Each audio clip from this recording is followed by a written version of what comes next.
Olá, está no ar mais um episódio da segunda temporada do Transição, uma parceria entre a TVT e o Itaú Educação e Trabalho. O programa de hoje mostra que a cultura que brota da periferia vem ganhando cada vez mais espaço, dentro e fora dela, ultrapassando fronteiras e preconceitos, gerando cidadania, representatividade, trabalho, renda. Acesse nossas redes sociais, @RedeTVT, e aí você pode assistir esse e todos os outros programas que a gente já fez para você, dessa e da temporada passada. O Transição está no ar.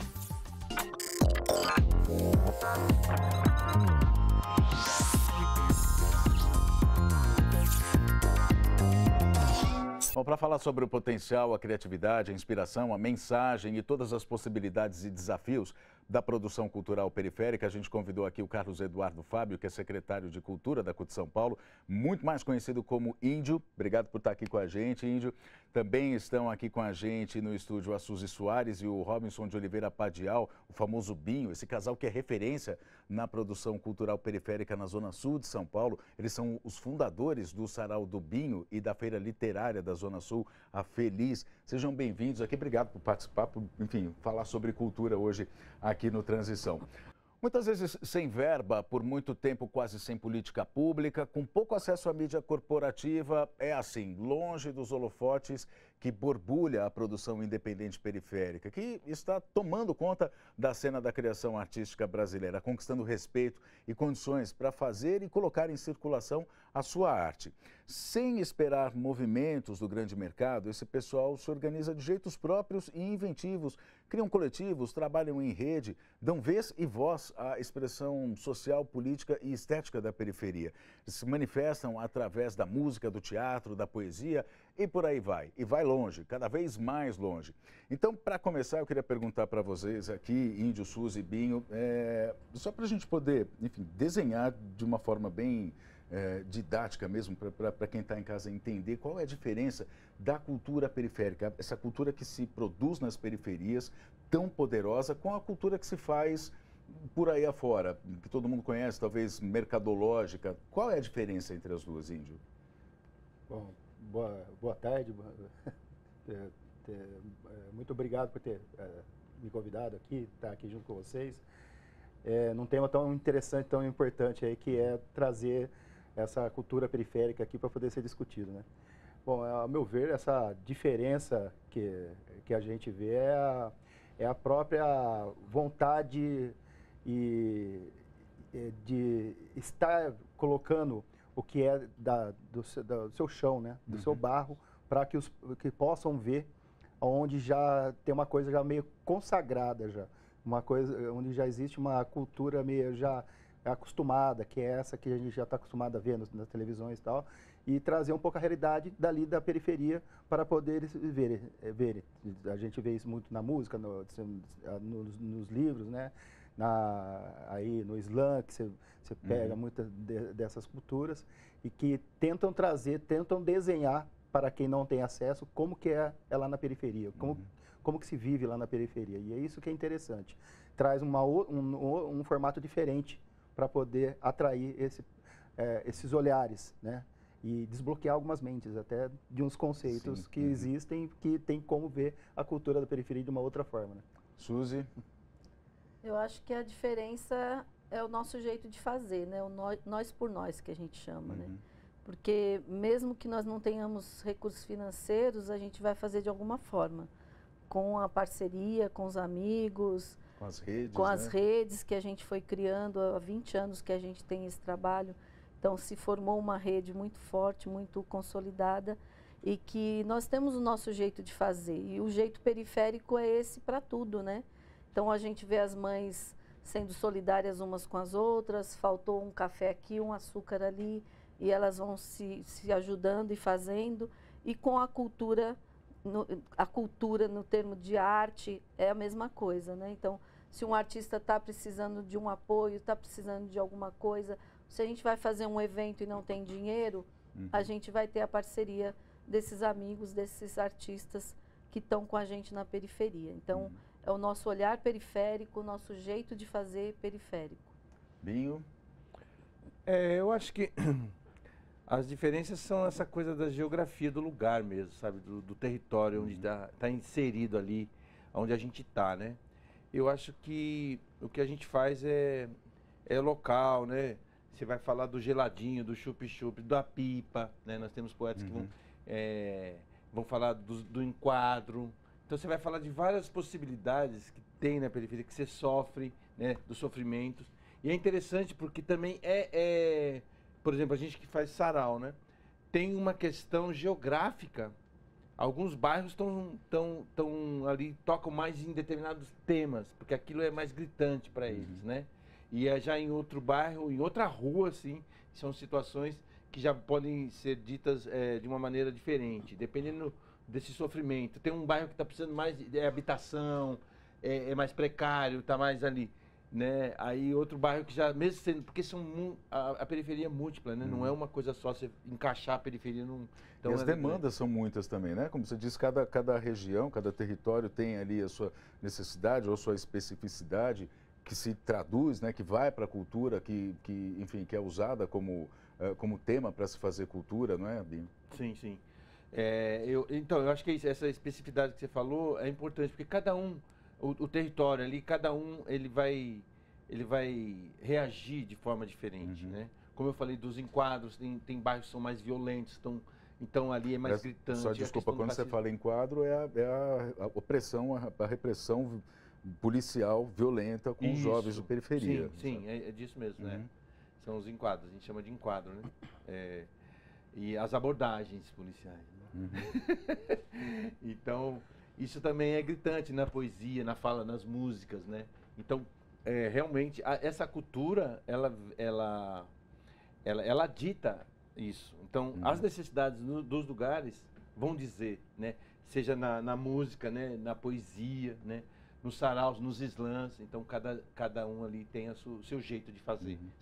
A periferia realmente ela é múltipla, não é uma periferia só, né? O jeito de fazer e o jeito de falar também, né? Porque a gente já que citou aqui o termo enquadro, né? Tem muitas coisas, vamos dizer assim, a linguagem ela é muito rica, né? Ela é muito diversa nas diferentes regiões. E isso faz parte da identidade, da criação da cultura periférica, não é, gente? Vocês concordam ou não? Isso? Sim.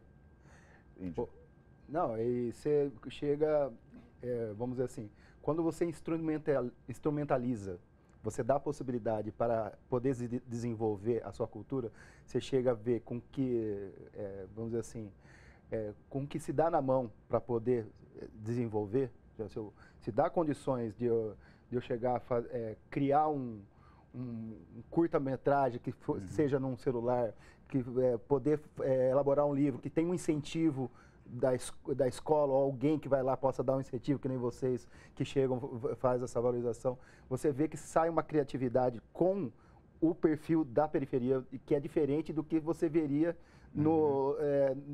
na forma convencional que você já vê. E com essa especificidade da periferia, com as gírias, né? Com o jeito de se portar, com as cores também de lá da periferia.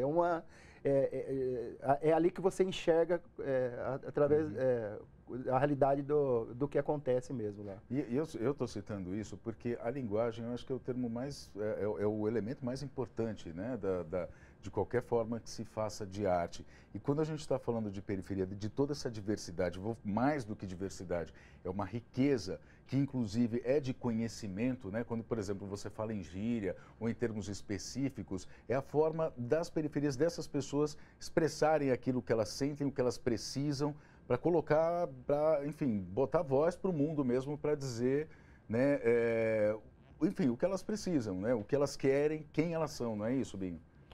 Sim, a linguagem ajuda muito, né? Tanto é que a questão da oralidade, né? A gente pega um exemplo, às vezes, porque eles falam errado ou não sei o quê, né? Então a gente brinca, né? Pô, ninguém vem questionar o Guimarães Rosa quando ele, no Grande Sertão, ele usa aquele linguajar mineiro e tal, e é a oralidade presente, né? Então, o próprio o Grande Sertão já me deu muita força, né? Para reagir para algumas coisas, e eu acredito muito, eu gostei muito dessa poesia, das coisas que o Guimarães escreveu, me incentivou muito até assumir esse lado mesmo, de colocar coisas na poesia, na minha poesia, da oralidade, porque a oralidade do nosso povo é muito bonita, o linguajar do nosso povo. Talvez o povo é que está certo, né? Esse talvez é bem entre aspas, mas o que o povo fala, né, é que é bonito também. Porque às vezes a gente quer botar dentro da norma culta uma coisa, uma caixinha, e o linguajar é dinâmico, né? Você vai na feira, é diferente, são códigos, né, de linguagem. A comunicação é uma coisa dinâmica que muda a todo instante, né? Muda muito, né? Então, pra gente mesmo, então a oralidade para nós é importante, mais importante do que a norma culta, né? Do que a gente pode até aprender a escrever e tal para determinados funis, né? Funis, como um vestibular, que é um funil. Então você tem que saber ali decodificar aquilo para poder se apresentar. Mas no dia a dia, nas músicas, nas letras, a gente quer colocar a nossa linguagem, o jeito de falar, né? Porque aí a comunicação se estabelece de forma mais direta, mais fácil, não é, Suzy? Sim, haja vista quando a gente vai para as escolas, a gente faz muito sarau em escola. E aí quando nós chegamos com esses artistas, esses autores periféricos dentro da escola pública, que os estudantes olham aquilo e falam, então isso também é poesia? Então eu também posso escrever poesia.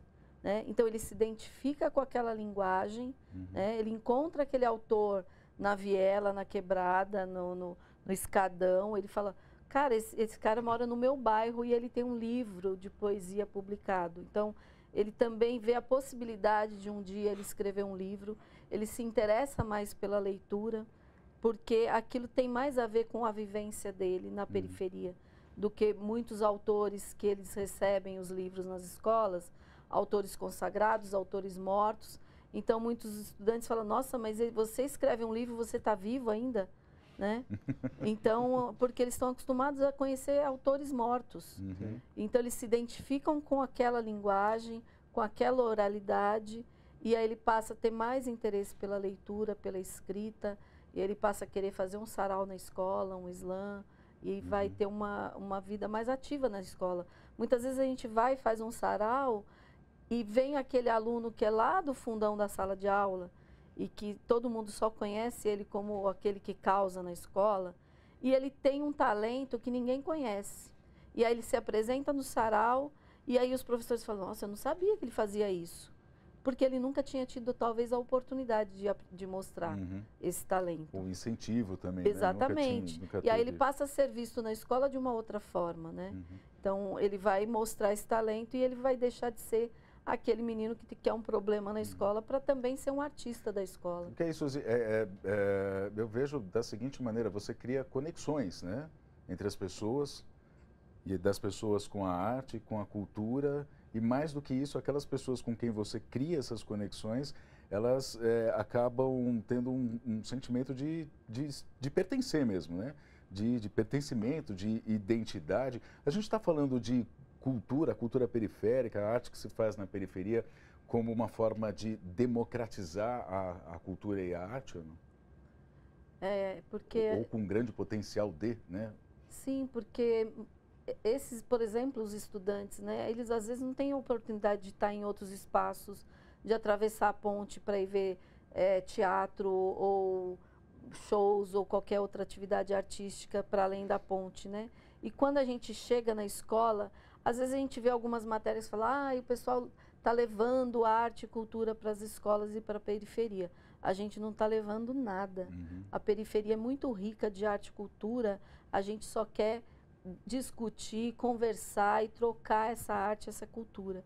Então, quando a gente vai para dentro de uma escola, é isso que a gente quer fazer com os estudantes. A gente quer possibilitar outras visões, outros caminhos, para que ele saiba que existem essas outras possibilidades. Muito bem. Eu queria fazer uma pergunta rápida para vocês, já que a gente está citando isso. Quanto de... Vou citar um termo bem específico, de política está envolvido, já que a gente está falando sobre ter voz, enfim. Quanto de política é politizada? A arte da periferia, ela é politizada? Vamos escolher quem responde. Binho, diga. Eu acho que é. Eu acho que tem. Em grande grau, assim? Tem. Então, é como eu te falei, tem regiões que a coisa é mais brava, né? Mas eu acho que sim. Se a gente pegar... A gente estava até... na Feliz, por exemplo, a gente teve a participação do Mano Brown. Então, eu falei para ele assim, o quanto, né, foi importante o movimento hip hop para acontecer os saraus. Porque nas letras ele falava dos nossos bairros, né, dos bairros das periferias ali, todo mundo sentiu, né, a autoestima foi elevada, né. Então, eu acho que nem... Muita gente não podia falar onde morava antes para conseguir um emprego. Na década de 80, 90, você falasse, sei lá, no Parque Santo Antônio, morasse em determinados lugares, você não arrumava emprego, né? Que ninguém ia querer pegar você para trabalhar. Você tinha que falar que morava em Santa Amaro ou em outros lugares, né? Então, e o movimento hip hop, eu acho que pós-ditadura, acho que foi um movimento que ele deu voz pra gente, digamos assim. A gente não gosta muito dessa palavra de dar voz, né? Mas eu acho que, igual no sarau, a gente fala, não, a gente dá a escuta. A escuta é mais importante, né? Porque é isso, aquele moleque que ninguém representou ele na escola, ele não está em nenhum momento, mas ele está ali naquele dia, ele falou. Então, aquela escuta, né? Que a escola parou para ouvir, né? Ou mesmo dentro do sarau, né? Eu acho que eu me perdi na sua... E a política, né? Eu acho, por exemplo, nos nossos textos, isso, né? Na escrita dos poetas, nas letras de música, tudo tem uma função política ali também. A gente está quase no final do bloco aqui, mas eu quero ouvir o Índio também, porque o movimento sindical, obviamente, tem um cunho ideológico muito grande, é luta de classes, é consciência de classe também, e a cultura entra nisso também, né? Você também vê que a cultura periférica, ela tem esse grau, esse teor de politização, ou de ser politizada, ou de tentar politizar, por si só, né? Porque o que vive na periferia, você já tem que trabalhar política, com a política em si, para poder chegar e ter sua voz ouvida, ter o seu sofrimento apagado, né? Cessado. Então você tem a sua manifestação de como é as condições que vive ali. Pô, eu tenho que chegar e não tem eu tenho que passar por cima do esgoto, né? Então você vê isso manifestado, seja num livro, ou você vai trabalha em escola, né? A sua acho que deve saber muito bem. Você começa lá com as crianças, quando ela vai fazer um desenho, alguma coisa de arte plástica lá, que vai fazer um desenho, já coloca uma realidade de como vive com aquela situação que ela vive. E aí vai se transformando, daí chega, faz um texto, faz uma manifestação, daqui a pouco você fez uma história que foi relatado, você fala, nossa, olha que belo que é, mas é a realidade da vida, que ele já está entendendo a política do que é necessário para poder ter uma vida melhor para a família dela. E daí você vai na música, daí desenvolve na música, daí, né, o que nós estamos falando, o rap, o slam hoje, chegar e falar, e se manifestar ali, e colocar a realidade de tudo o que está acontecendo. São políticas que estão pedindo ajuda para as políticas públicas entrar lá, não entra, e meio que vai na raça, né? Bom, é isso, gente. A gente precisa fazer um rápido intervalo. Vou pedir para você não sair daí. Nos próximos blocos a gente vai mostrar como tudo isso que a gente conversou, como toda essa expressão acontece. Olha só quem deu uma palhinha lá na Feliz. Mano Brown, vamos ver. Porque eu preciso salvar as criancinhas e os cachorros. Porque eu sou cheio de querer e o dinheiro é pouco para nós. Mais munição, motor mais veloz. Oh, vida cabulosa, vida bandida, sofrida, mal compreendida. Festejar o direito de lutar, lutar pelo direito de festejar, pra quem luta pela vida. Fé em Deus que ele é justo, ei, não, nunca se esqueça. Na guarda guerreiro, levanta a cadência. Onde estiver, seja lá como for, tenha fé, porque até o lixão nasce for. Olhe por nós, pastor, lembra da gente. No tubo dessa noite, firmão, sangue quente. Admiro os quentes, dá licença aqui, uma função, uma tabela, rodas do barril.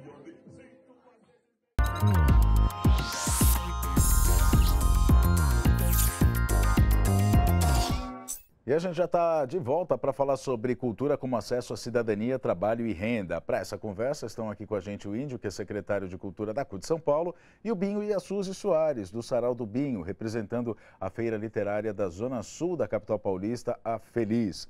Bom, a gente já entendeu que conseguir viver de arte no Brasil não é fácil, principalmente para as pessoas que vivem nas periferias.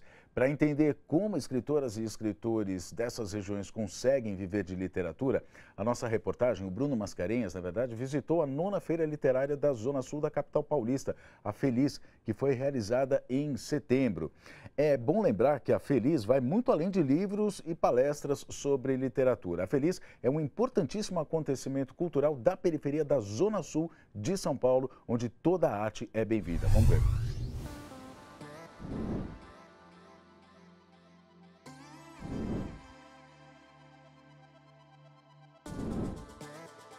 A Feira Literária da Zona Sul, a Feliz, não é somente uma feira literária.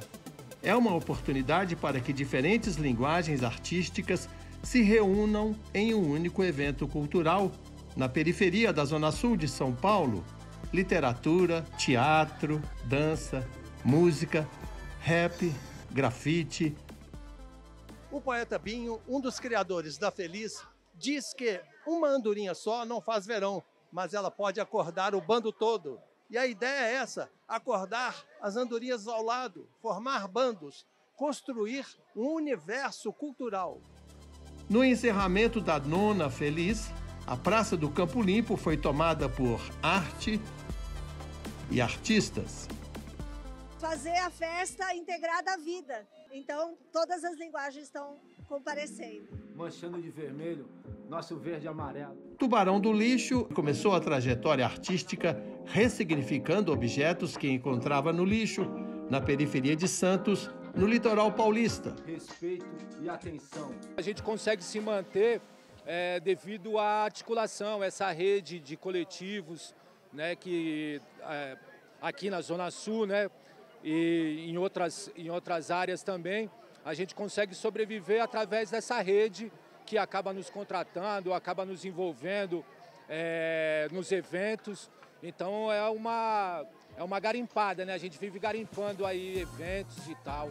Boa parte das produtoras da Feliz é formada por professoras, como a própria Silvia. A Feira Literária promove atividades em escolas públicas e distribui um dinheiro próprio da feira para estudantes, chamado Moeda Literária. A ideia é promover a leitura e aumentar a venda de livros. Várias escolas passando, trazendo o voucher para trocar por livros e comprar. Isso mostra que a criançada está se interessando em ler a literatura, seja de contos, de poema, mas a literatura infantil, afro-brasileira, indígena, LGBTQIA+, e outros tipos de literatura. Eu tô com uma pilha de livros agora guardada. Tá chegando ao queixo já. Eu tive que deixar com os professores. Eles estão por aqui hoje super felizes. Cada um já chegou mostrando o bottom. Professora, olha, comprei o bottom, adoro ler. Aí já compraram livros que os autores assinaram para eles. Pan Araújo é escritora e vive de sua arte. Minha sogra, ela já tinha uma editora que era usada para publicar os livros dela. Depois começou a publicar o Tiago Peixoto, a Carolina Peixoto, que são também irmãos, filhos dela e poetas. E aí, quando eu cheguei nessa família, também publiquei o meu primeiro livro. Começamos a buscar outros autores, pessoas parceiras, né? Tudo de forma independente, o autor e a gente ali fazendo as coisas acontecer. E a gente vem indo aí, temos 20 títulos. E espero que cada vez mais. Mas ela precisa diversificar as atividades para complementar a renda. A gente consegue viver de alguma forma de arte, de literatura, cultura, produzindo evento, criando eventos também, né? A gente em novembro vai fazer o Jornada Latines, que é um evento latino-americano com recorte de gênero, que vai trazer 10 países. Assim como o Pan Araújo, outras escritoras abrem um leque de atividades. Para para empoderamento, para capitalização mesmo, você tem que ter uma assinatura, um trabalho que lhe represente, que seja seu, autêntico. Tudo, a gente sabe na vida que tudo que é bom se copia, mas com a sua assinatura, a sua qualidade, perseverança, trabalhando todos os dias, não é emprego, é trabalho. E viver do que se ama é simplesmente viver. Tem dias que nem o tão pouco ela tinha, desaprendeu a aceitar pouco. Quero tanto, tanto, tanto, deixou de parecer feliz pelo pouco que recebia. Cansou do tão pouco. Esperava mais, sempre mais, mas ela não tinha. Michele Lomba, conhecida por Poeta Misha, possui uma editora junto com mulheres da Zona Sul de São Paulo, chamada Me Pariô Revolução. Hoje nós temos o Fomento à Periferia, que é uma política pública da Secretaria Municipal de Cultura, que é de extrema importância para a produção cultural periférica, né? Então, o ano passado, esse ano, nós estamos lançando os livros a partir desse recurso público, que tem fortalecido a coletiva. É importante lembrar que a própria Feira Literária da Zona Sul, a Feliz, é um evento que sobrevive de diferentes artes. Como ela consegue fazer isso na periferia? Primeiro com a vontade de fazer, né? A gente geralmente busca um edital que nos dê uma base para a gente começar o trabalho, né? E que financie todo o trabalho de produção que leva vários meses. Alice é uma estudante que ama literatura e aproveita a Feliz para aumentar a sua biblioteca particular. Ela é também poeta e sonha em viver de arte. E você pretende um dia estar lançando um livro seu aqui? Claro, pretendo mesmo. Ano que vem a gente vai vir aqui, vai ter um stand com um livro seu? Com certeza, vai ter.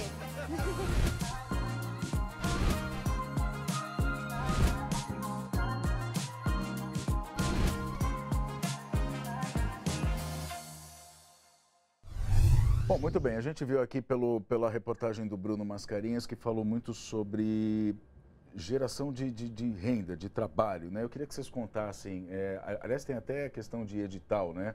E eu sei que a Suzy é expert nisso, né? Como é que é? Dá para viver de arte? Dá para... Já no começo eu já digo, né, que é difícil realmente viver de arte, mas tem saídas para se viver de arte, de cultura na periferia, Suzy? Olha, é possível, algumas pessoas vêm vivendo de arte, né? Mas é ainda muito limitado. Tem muita gente que não consegue acessar editais, ser contratado para fazer uma apresentação numa casa de cultura ou num espaço como o Sesc, por exemplo, porque você precisa ter um portfólio, você precisa ter uma empresa, um CNPJ, alguém que te represente formalmente. Mesmo os editais, eles têm essa limitação, que você tem que ter um CNPJ muitas vezes, você tem que ter as suas certidões negativas todas em dia, porque senão você não consegue acessar. Então, não é qualquer pessoa que consegue, ainda é muito limitado, né? Então, a gente consegue realizar a Feliz a muito custo, foi a 9ª edição esse ano, mas todo ano é a mesma dificuldade para conseguir apoio. Então, esse ano nós ainda tivemos um edital do governo do estado, um PROAC, então a gente vai correndo atrás de outros parceiros, né, o Sesc, o Itaú, mas muitas vezes eu costumo dizer que quem vê régua não vê conta bancária, porque muitas vezes o apoio é muito pequeno, mas a gente põe lá a logo, né, do apoiador. Então, ainda é com muita dificuldade, então nossa equipe é muito pequena. Nós somos em 7 pessoas apenas que realiza essa feira tão grandiosa, né? Deu para ver aí no VT. Agora, em termos de geração vamos dizer, de postos de trabalho ou de ocupação, Índio, como que o movimento sindical vê isso em relação à cultura? É um emprego que não é formalizado, precisa ser? Qual que seria o cenário ideal no ponto de vista do movimento sindical? Bom, a Secretaria de Cultura da CUT de São Paulo, ela está indo para o seu 2º mandato. E tanto a Secretaria, também na Secretaria nos outros estados e nacional. E ela veio justamente para poder olhar para quem não tem acesso, os fazedores e fazedoras de cultura que não tem condições de ter o acesso. Porque quem tem já faz as suas grandes produções. E justamente cai nessa pergunta que você está fazendo, de como que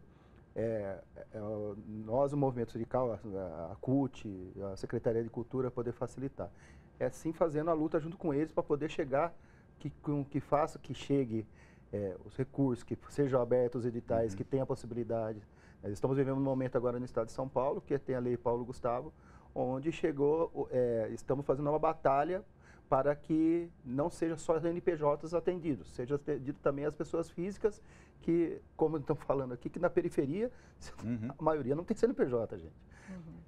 Aí, quando você vai para essa questão de CNPJ e ter um CNPJ ainda com anos, né, que estava ali através de uma reunião ontem, desceu para 3 anos, mas estava pedindo 5 anos. Como que você vai conseguir isso ainda? Você limita mais ainda. Aí você fala em CNPJ, como você vai atender os povos originários, por exemplo? Então você chega até nesse ponto de fazer os mestres, como você vai limitando e você vai excluindo a possibilidade de ter acesso. Fora a questão de vários fazedores de cultura que não têm o seu reconhecimento do que faz, porque não foi regulamentado até hoje. A nível nacional, estamos discutindo o Estatuto dos Trabalhadores e Trabalhadoras da Cultura, e nós estamos nos deparando com várias profissões, seja elas, né, o pessoal da graxa, ou seja ali de artista plástico, de desenhista, essas coisas, que não tem um CBO, o Cadastro Brasileiro de Ocupações ainda registrado, que você tem que chegar e colocar, vir à tona quem que são essas pessoas, para poder dizer quais são os mínimos condições de trabalho, os mínimos direitos para essas pessoas. Então, a gente, nós assim, da CUT, principalmente aí da Secretaria de Cultura, a gente está atrás dessa luta para os trabalhadores. Uma forma de organização, né? Uma forma de organização. Da categoria da cultura, de quem a Central Única dos Trabalhadores tem que estar aí, junto também com os trabalhadores e trabalhadoras da cultura, para poder fazer essa luta aí que é necessária. Muito bem, eu queria voltar na Feliz agora, falar sobre um negócio muito interessante que o Bruno mostrou lá, e eu queria que você explicasse um pouquinho melhor como é que funciona, como é que chama? A moeda literária, né? Como é que é esse esquema?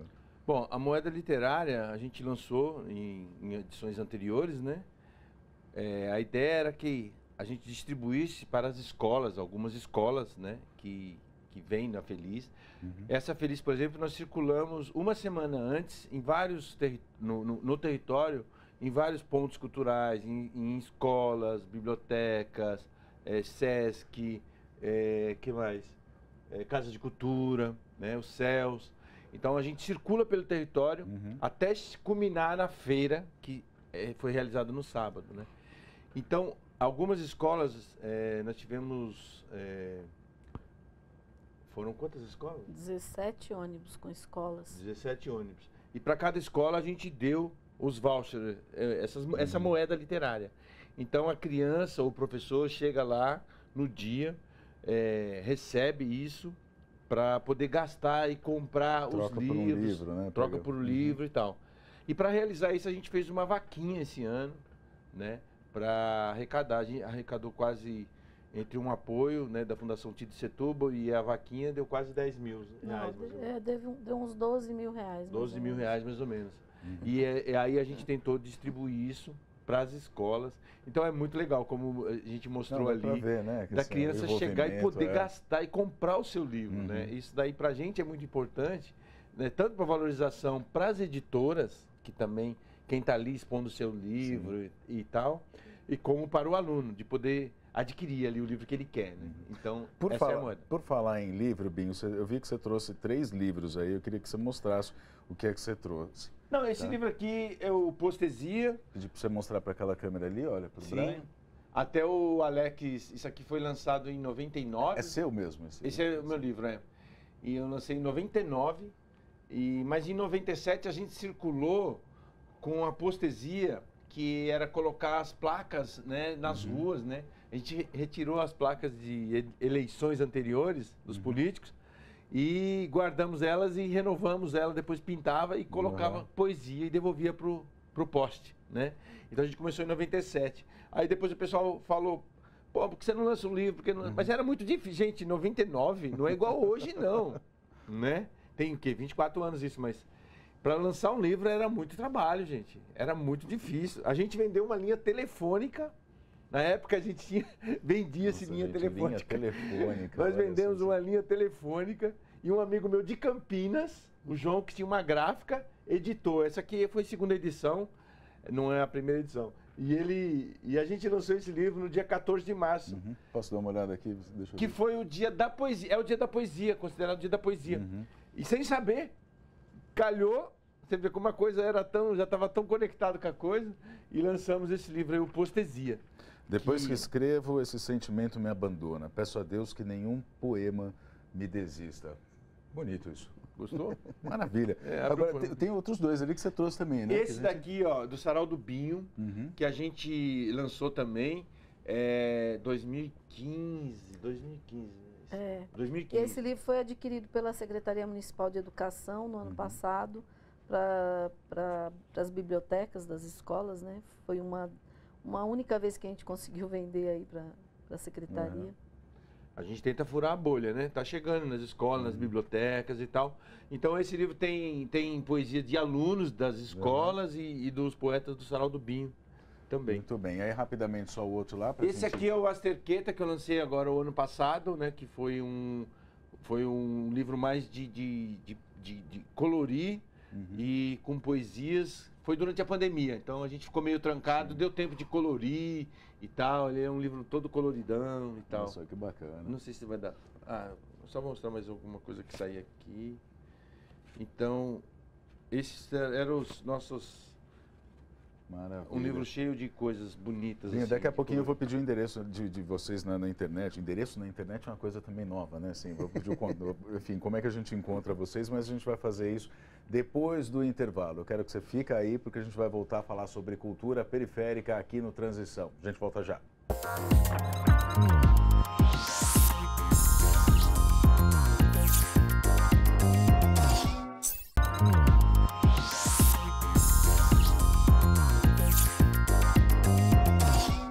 E a gente já está de volta com Transição para falar sobre os impactos da cultura periférica em espaços diversos e crescentes. Para essa conversa estão aqui com a gente o Índio, secretário de Cultura da CUT São Paulo, e o Binho e a Suzy Soares, do Sarau do Binho, representando a Feira Literária da Zona Sul da capital paulista, a Feliz. A produção artística de um povo, a gente sabe, é uma das principais marcas da sua cultura, da sua identidade. A gente vive num país que tem tradição musical consagrada mundialmente. É só ver o samba, a bossa nova, MPB, axé, entre tantos outros estilos. Quanto mais passa o tempo, mais talentos brasileiros surgem com novas linguagens. Uma das instituições que mais valorizam as expressões artísticas do nosso tempo são justamente os sindicatos, dando palco às pessoas que traduzem as angústias, os anseios, as lutas e sonhos do povo. A gente vai dar uma olhada em grandes eventos de celebração do Dia do Trabalhador e da Trabalhadora, os 1º de maio, né, que trazem com isso a cultura como consciência de classe. Vamos dar uma olhada.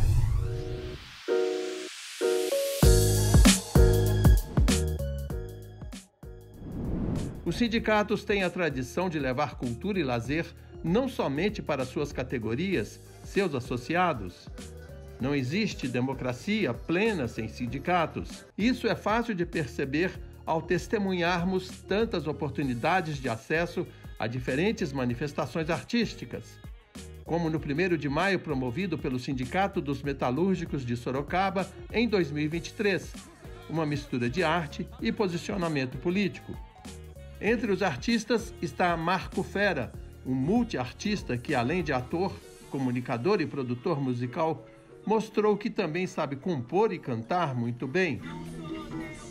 O Sindicato dos Metalúrgicos de Sorocaba também levou o cantor, compositor e multi-instrumentista Hugo Rafael, uma pérola da cidade de Sorocaba. Hugo pertence ao grupo Sambô e trouxe ao palco como convidada a cantora e irmã dele, Lilian Araújo. Um dos pontos mais marcantes do 1º de maio em Sorocaba foi a apresentação do carioca MV Bill, ou melhor, Mensageiro da Verdade Bill. MV Bill também levou uma irmã para o palco, a cantora de rap Camila Barbosa, conhecida por Camila CDD. Outra celebração do Dia Internacional do Trabalhador e da Trabalhadora marcante foi promovida em 2022, ano de eleições, pelas centrais sindicais CUT, Força Sindical, UGT, CTB, NCST, Intersindical, Central da Classe Trabalhadora e Pública Central do Servidor. A celebração foi realizada na Praça Charles Miller, em São Paulo. Além dos atos políticos, o evento contou com apresentações musicais memoráveis. A poeta e ativista Kimani e o também poeta, cantor e compositor Lucas Afonso foram os mestres de cerimônia. Uma das principais atrações do evento foi o rapper, cantor e compositor Dexter. Ele esteve no palco acompanhado pelo deputado estadual Eduardo Suplicy. Outra presença marcante no 1º de maio das centrais sindicais foi a deputada estadual, cantora e compositora Leci Brandão, uma das mais importantes intérpretes da música brasileira. A cantora, compositora e bailarina Daniela Mercury, reconhecida como rainha do axé, encerrou o dia de celebração. As oportunidades trazidas pelos sindicatos não são restritas a grandes eventos. O projeto CUT nos Bairros é um exemplo. Nesta edição, em 2022, no Grajaú, Zona Sul de São Paulo, houve apresentações de artistas de diferentes estilos musicais, além de muita diversão para as crianças. O cinema também faz parte das oportunidades culturais oferecidas pelos sindicatos, como o Cine B Solar, um projeto do Sindicato dos Bancários de São Paulo, Osasco e região, com projeções de curtas e longas metragens. A ideia é levar cinema às pessoas que têm pouco acesso à sétima arte. Aqui, no Parque Novo Mundo, as crianças assistiram Pluft, o Fantasminha, da diretora Rosane Svartman. Outro projeto que leva a arte ao público gratuitamente é o De Volta para Casa, do Sindicato dos Bancários de Brasília. Nesta edição da jornada De Volta para Casa, as crianças assistiram ao espetáculo Pé de Moleque, do grupo Pé de Cerrado. A Jornada Cultural De Volta para Casa Dia do Trabalhador, em 2023, levou 2 apresentações musicais para o encerramento das comemorações. A cantora e compositora Ellen Oléria e também o cantor e compositor Paulinho Mosca. A Jornada Cultural De Volta para Casa levou ao Teatro dos Bancários o espetáculo Vozes da Floresta, de José Vaz, baseado na trajetória de Chico Mendes, com a atriz Lucélia Santos. O Sindicato dos Bancários de Brasília também levou ao palco do Teatro dos Bancários, pela Jornada Cultural De Volta para Casa, a companhia de comédia Os Melhores do Mundo, uma referência do humor. O Sindicato dos Bancários de Brasília também valoriza as festas juninas, com apresentações artísticas, danças folclóricas, diversão para as crianças. O Sindicato dos Professores do Distrito Federal também promove Cultura, um de seus eventos, que reúne estudantes de 4 escolas, pais e professores, é a Revoada de Pipas, realizada na Escola Parque 210 Norte. Além de aprenderem a montar pipas, as crianças têm acesso a uma exposição sobre a história das pipas, o sonho de voar.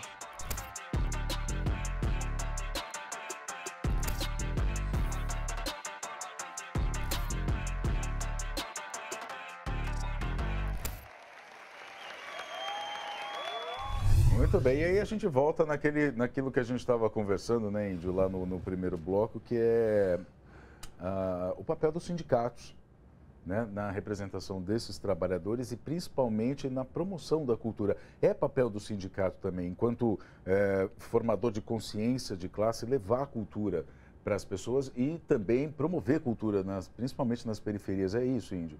A gente viu aqui uma série de imagens de alguns eventos, né, de 1º de maio, enfim, né, da CUT, Centrais Sindicais e de Sindicatos, mas a gente vai falar sobre outros daqui a pouquinho. Mas vamos lá para a pergunta. É papel do sindicato promover a cultura? Como é que você vê isso? É papel dos sindicatos promover a cultura, sim, por causa que tem que chegar e abrir os seus sindicatos para poder a cultura poder estar lá dentro, né? Os historiadores, fazedores de cultura estão lá dentro, mostrando não só o seu trabalho, mas também acolhendo eles, porque na mesma toada que a gente estava conversando anteriormente, por falta de verbas, de recursos, quem pode estar facilitando, quem é dever e está ali a estrutura para poder dar para esses trabalhadores, pode ser o sindicato, para poder chegar e realizar.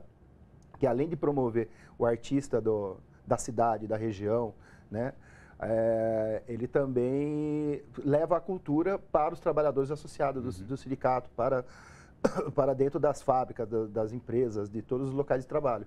E aí, incluindo tudo aquilo que a gente já tinha conversado também a respeito da linguagem, né? Enfim, da mensagem, da especificidade, vamos dizer, da comunicação, no caso do sindicato, dos trabalhadores, enfim, das pessoas. A CUT São Paulo recentemente fez um festival também, né, Índio? Sim. Conta pra gente como é que foi. A gente fez o festival agora que foi em agosto, e esse festival tem a intenção de trazer os trabalhos desses trabalhadores da cultura que estiveram nesse festival, mas também fazer uma espécie de encontrão para poder chegar e discutir, debater ali, entender essas políticas que estão no meio da cultura mesmo, no meio da necessidade na produção cultural, no meio dos direitos dos trabalhadores. Então a gente fez um festival ali que colocou diversos expositores lá, várias feiras ali de esculturas, de livro, de artesanato. Aí junto com isso teve as apresentações culturais, que foi na música, foi do MPB, ao slam, ao rock, né, trazendo um pouco mais daquela cena underground, né, que é um pouco difícil, que também é uma dificuldade desse pessoal estar ali.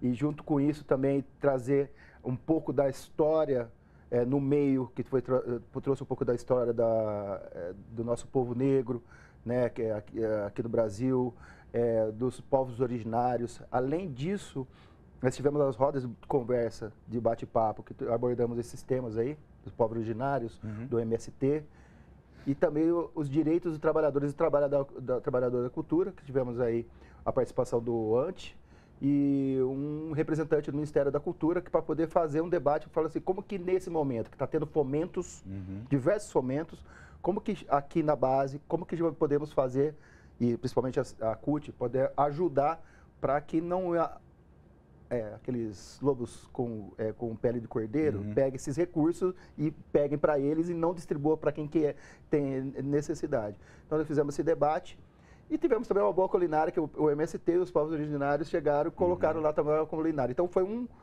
uma junção, uma sinergia de várias trocas de experiências, de cultura, de tudo no mesmo local, que aconteceu lá na nave coletiva da Mídia Ninja.